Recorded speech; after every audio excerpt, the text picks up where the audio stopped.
दोस्तों पहले मैं आप सभी को थैंक्स करना चाहता हूँ क्योंकि आप सभी के प्यार की वजह से आज मेरा पहला एक्सप्लेनेशन वीडियो जो अपग्रेड मूवी के ऊपर था उसमें 1 मिलियन से भी ज्यादा व्यूज हो चुकी है। और पहले वीडियो होने की वजह से उसकी ऑडियो क्वालिटी उतना ठीक नहीं है, लेकिन फिर भी उसमें इतने सारे व्यूज आने के पीछे सिर्फ एक ही रीजन हो सकता है और वो है उस मूवी की स्टोरी। अगर आप साईफाई मूवीज देखना पसंद करते हो जो आर्टिफिशियल इंटेलिजेंस पे बेस्ड हो तब तो ये मूवी आपको जरूर देखना ही चाहिए।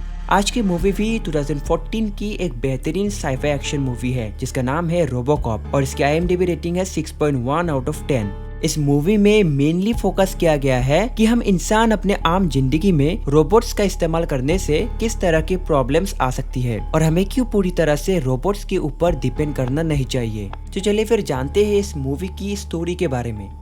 शुरुआत में हमें पेट नोवाक नामक एक पर्सन को दिखाया जाता है जो एक लाइव टेलीकास्ट में रोबोट्स के फायदों के बारे में बता रहा था। वो अपने इस टेलीकास्ट में पेंटागन के एक जनरल को भी शामिल करता है। जनरल कहते हैं कि इराक, वियतनाम और अफगानिस्तान जैसी जगह पर शांति कायम करने में उन्होंने बहुत अमेरिकन सेनाओं की जानें गंवा चुके हैं और अब साइंटिस्ट रेमंड सेलर्स द्वारा बनाई गई ह्यूमन शेप्ड रोबोट्स और विशाल आकार के रोबोट्स का इस्तेमाल करके वो लोग उन जगह पर बिना किसी का जान जोखिम में डाले हालात को काबू में कर पा रहे हैं। नोवाक का टीम भी उस जगह पर जाता है और उस जगह की लाइव फुटेज शूट करता है। हम देख पाते हैं कि सभी रेसिडेंट्स का रोबोट्स के द्वारा तलाशी हो रही थी और सब कुछ ठीक ठाक चल रहा था। तभी एक आदमी अपने फैमिली को घर के अंदर ही रहने को कहता है और वो कुछ लोगों के साथ मिलके उन रोबोट्स के ऊपर सुसाइड बॉम्ब से हमला कर देता है और साथ ही ये सब लाइव टेलीकास्ट भी होता है। अब उसका लड़का गुस्से में आकर एक चाकू लेता है और अपने मॉम की बातें ना सुनते हुए बाहर रोबोट्स को मारने जाता है, लेकिन वो भी वहीं पर मारा जाता है और लाइव टेलीकास्ट को भी बंद कर दिया जाता है। अमेरिका वाले रोबोट्स के ऊपर डिपेंड करना नहीं चाहते हैं और इन रोबोट्स का इस्तेमाल अमेरिका पे ना होने के लिए ड्राइवर्स एक्ट को मेजोरिटी लोग वोट करते हैं, जिसके कारण इन रोबोट्स को अमेरिका पे इस्तेमाल करा नहीं जा सकता है। नोवाक इन रोबोट्स के बारे में बताते हुए सभी अमेरिकी को भी इसे अपनाने का सलाह देता है और अपने घरों में सेफ्टी के लिए इसका इस्तेमाल करने में प्रेरित करता है।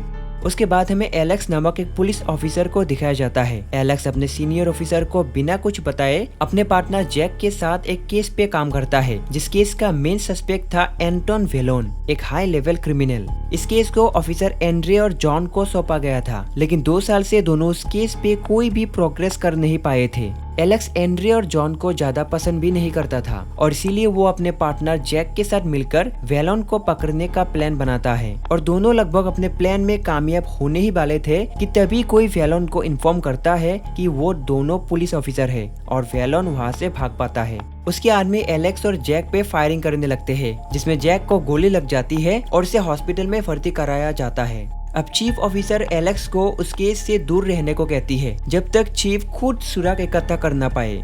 उसके बाद सीन शिफ्ट होकर हमें वाशिंगटन DC को दिखाया जाता है, जहां पर सेलर्स और ड्राइवर्स के बीच फिर से अमेरिका में रोबोट्स के इस्तेमाल के केस पे कानूनी बहस हो रही थी। ड्राइवर्स कहता है कि सेलर्स के रोबोट्स कुछ भी महसूस कर नहीं सकते। जब वो रोबोट किसी एक बच्चे को मारता है तब भी वो कुछ भी फील नहीं करता और इसीलिए 72% अमेरिकियों को किसी मशीन का गन चलाना मंजूर नहीं है।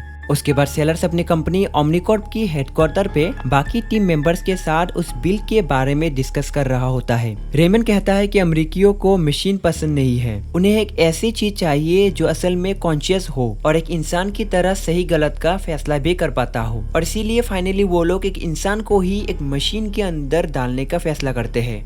इस फाउंडेशन का हेड था डॉक्टर डेनेट, जो इस प्रकार के मरीजों को रोबोटिक टेक्नोलॉजी से क्योर करते थे। रेमंड डॉक्टर डेनेट से मिलता है और उसके प्लान के बारे में बताता है कि वो एक हाई रैंक ऑफिसर को सिलेक्ट करेंगे जो किसी भी एक्सीडेंट में अपने हाथ पैर खो चुके हो और उसे मशीनी आर्म्स और लेग्स देकर रोबोटिक टेक्नोलॉजी से फिर से एक बेहतर सोल्जर बनाएंगे। उसके बाद वो प्रेस कॉन्फ्रेंस बुलाकर जनता के आगे एक नया ह्यूमन रोबोट पेश करेंगे और इन सब में रेमंड डॉक्टर डेनेट को हेल्प करने को कहता है और इसके बाद सभी मिलकर कई ऑफिसर्स को देखने भी लगते हैं कि कौन इस मिशन के लिए परफेक्ट होगा। इसी दौरान हम ये भी देख पाते हैं कि ऑफिसर एंड्रे और जॉन असल में वेलोन से मिले हुए थे। दोनों वेलोन को एलेक्स का घर का पता देते हैं और उसका करंट लोकेशन भी देते हैं कि वो उस वक्त हॉस्पिटल में था और वेलोन के लोग उसके कार के नीचे एक बॉम्ब फिट कर देते हैं। रात को एलेक्स घर आता है और तीनों बात कर रहे होते हैं कि तभी उसकी कार की सायरन अपने आप स्टार्ट हो जाती है। वो उसे ऑफ करने के लिए कार के पास जाता है और तभी वहाँ पर एक धमाका होता है और एलेक्स बुरी तरह से घायल हो जाता है। हमें दिखाया जाता है कि एलेक्स को ओमनिकॉप फाउंडेशन पे ले आया गया है और डॉक्टर डेनेट सभी टीम मेंबर्स के साथ एलेक्स की वाइफ क्लेरा को भी एलेक्स की हालत के बारे में बताने लगता है। वो कहता है कि उसकी 80% शरीर जल चुका है। अगर वो बच भी गया तो पूरी जिंदगी उसे व्हील चेयर पे ही बिताना पड़ेगा और इसीलिए डॉक्टर डेनेट क्लेरा से परमिशन मांगते हैं और एलेक्स को रोबोटिक टेक्नोलॉजी से ठीक करने का फैसला करते हैं। उसके बाद 3 महीने बीत जाते हैं और हम एलेक्स को एक पार्टी में देख पाते हैं जहां वो क्लेरा के साथ डांस भी कर रहा होता है। लेकिन कुछ ही देर में उसके सामने से सभी चीजें गायब होने लगती है और वो अपने आप को एक लैब में पाता है जहां पर उसे एक सूट के अंदर रखा गया था। एलेक्स ये सब देखकर थोड़ा नर्वस होता है और डॉक्टर डेनेट से अपने फैमिली के बारे में पूछता है। डेनेट एलेक्स को सभी बातें बताता है कि कैसे उसका एक्सीडेंट हुआ था और कैसे वो उस लैब में पहुंचा था। उसके शरीर को रिलीज किया जाता है और एलेक्स कहता है कि ये कैसा सूट है। तब डॉक्टर कहता है कि ये कोई सूट नहीं है, ये तुम्हारी बॉडी पार्ट्स है। अब ये खुद तुम हो और तुम्हें बचाने का सिर्फ एक ही रास्ता था। एलेक्स इन सब बातों से बहुत नर्वस हो जाता है और उस लैब से भागने लगता है। डॉक्टर डेनेट भी उसे जाने देता है और किसी को उसे रोकने नहीं देता। एलेक्स लैब से बाहर निकल जाता है और बाहर दूसरी लैब से होकर फैसिलिटी से बाहर निकलने लगता है।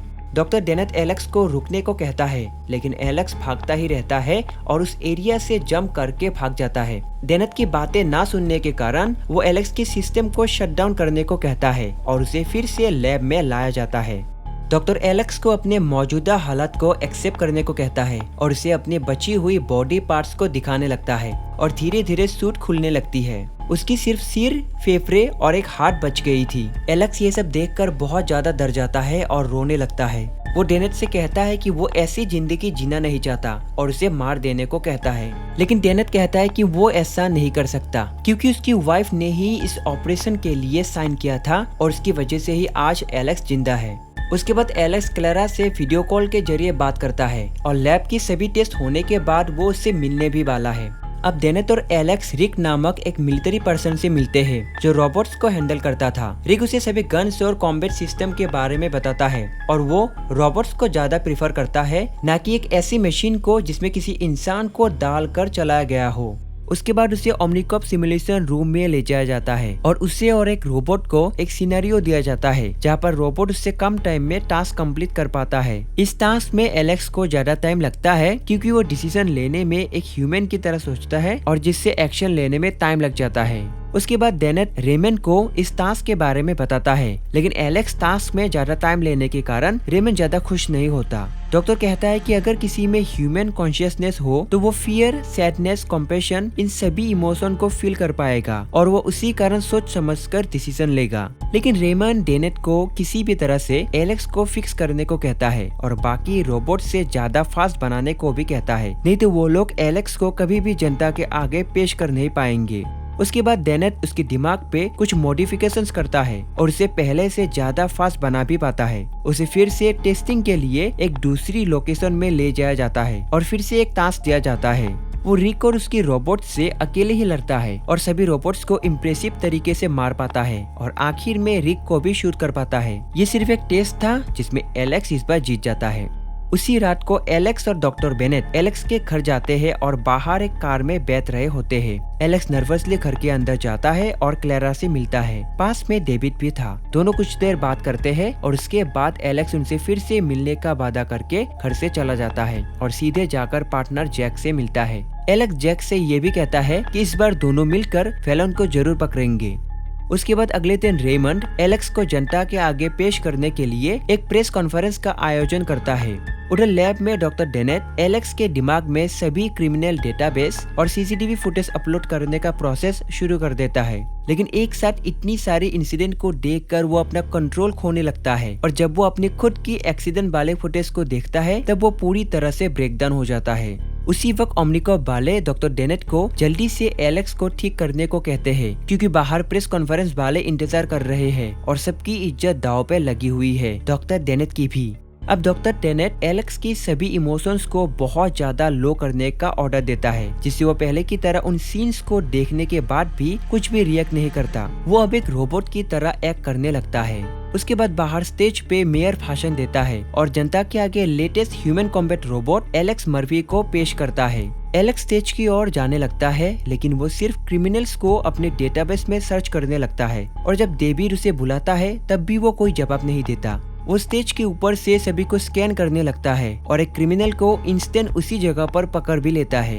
ओमनीकॉर्प के टीम एलेक्स को अब फिर से ठीक करने के लिए लैब में जाने नहीं देते, क्योंकि इससे उनकी मार्केट शेयर गिर जाएगी और इसीलिए वो एलेक्स को अपना काम करते रहने देते हैं। डेनेट क्लारा से मिलकर एलेक्स में आई खराबी के बारे में बताता है और उसे जल्द ही ठीक करने के बाद घर लाने का प्रॉमिस भी करता है। अगले दिन एलेक्स पुलिस हेडक्वार्टर पे जाता है और एक क्रिमिनल को पकड़ने के बारे में बताता है। वो उसकी रिक्वेस्ट पे मेडिकल टीम को भी भेजने को कहता है और वहाँ से जाने लगता है।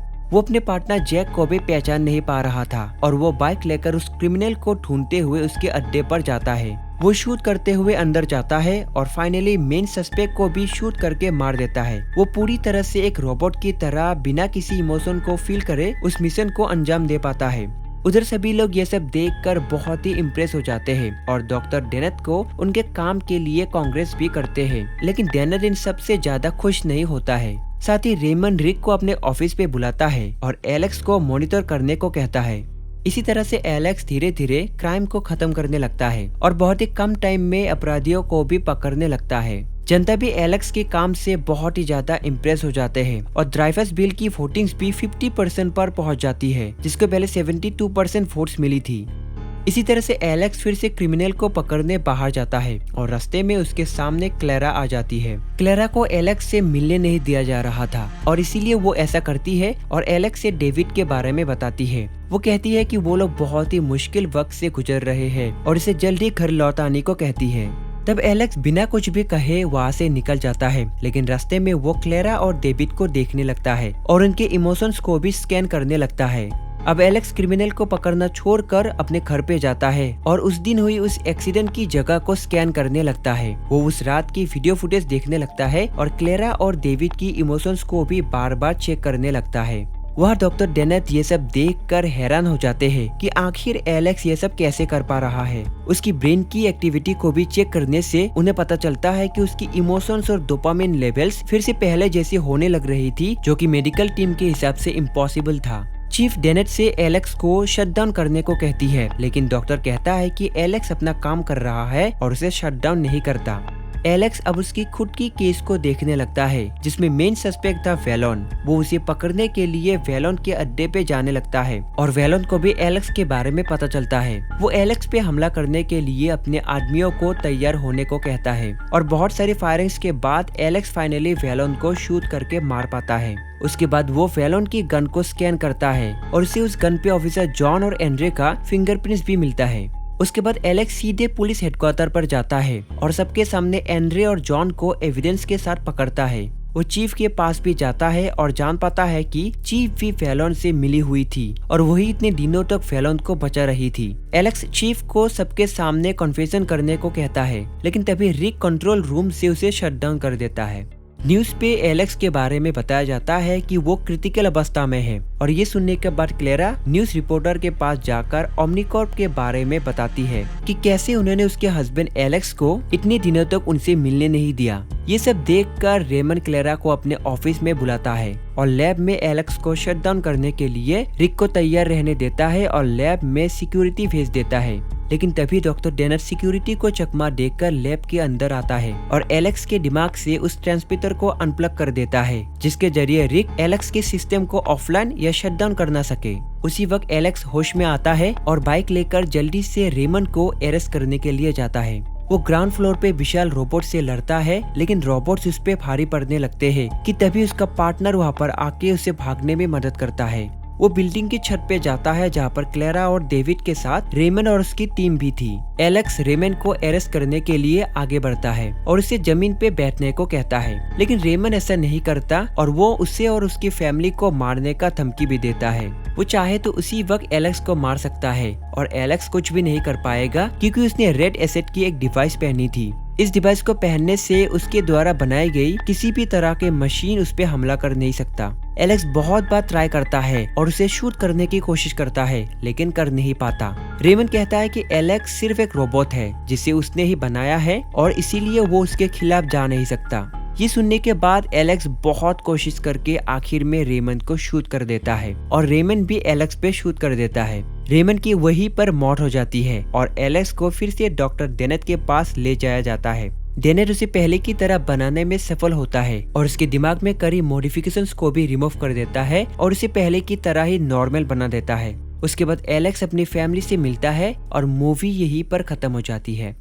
तो दोस्तों, अगर आप इससे भी ज्यादा बेहतरीन साइफाई एक्शन मूवी की स्टोरी को जानना चाहते हो तो आई बटन पे क्लिक करके अपग्रेड मूवी की स्टोरी को भी देख सकते हो, या तो आप द रूम मूवी की स्टोरी को भी देख सकते हो, जहाँ पर दिखाया जाता है कि एक रूम के अंदर एक कपल जो भी विश करते हैं वही पूरा हो जाता है। आखिर में हमारे चैनल से वीडियोस देखने के लिए आपको बहुत सारा थैंक्स। तो मिलते हैं एक और नई वीडियो में। Till then stay safe and thanks for watching.